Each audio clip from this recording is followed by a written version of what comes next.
السلام علیکم۔ آج ہمارا موضوع ہے 12ویں جماعت کے اسباق کے معروضی سوالات۔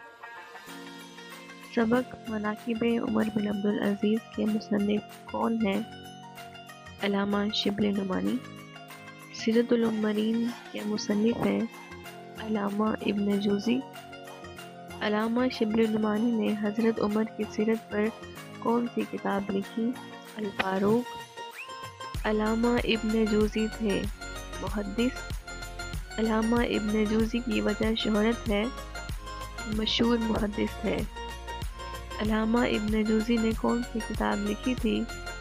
سیرت العمرین۔ الفاروق کے مصنف ہیں علامہ شبلی نعمانی۔ علامہ شبلی نعمانی نے ادارہ قائم کیا ندوۃ العلماء۔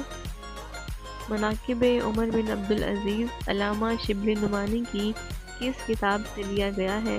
مقالات شبلی۔ حضرت عمر بن عبدالعزیز مجسم تصویر تھے، مذہب کی۔ عمر ثانی کس کا لقب تھا؟ عمر بن عبدالعزیز کا۔ حمص کے عیسائی نے کس کی شکایت کی؟ عباس کی۔ عیسائی نے کہا میں فیصلہ چاہتا ہوں قرآن کے مطابق۔ عمر رشتے میں عمر بن عبدالعزیز کی کیا لگتی تھیں؟ پھوپھی۔ حضرت عمر بن عبدالعزیز کی پھوپھی تھی عمر۔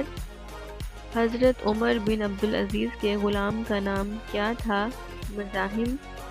عمر بن عبدالعزیز نے بالکل مٹا دیا بدعت کو۔ خاندان بنو امیہ کا دست و بازو تھا مسلمہ بن عبد المالک۔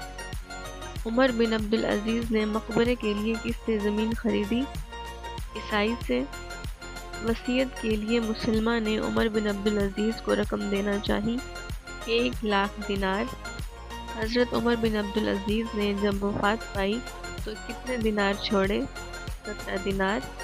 حضرت عمر بن عبدالعزیز کی تجہیز و تقسیم کے مصارف کے بعد کتنے دینار بچے؟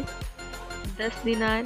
عمر بن عبدالعزیز مذہب کی ڈیش تھے، مجسم تصویر تھے۔ بنو امیہ کے دفتر اعمال میں بدترین واقعہ کیا تھا؟ آزادی و حق گوئی کا استحصال۔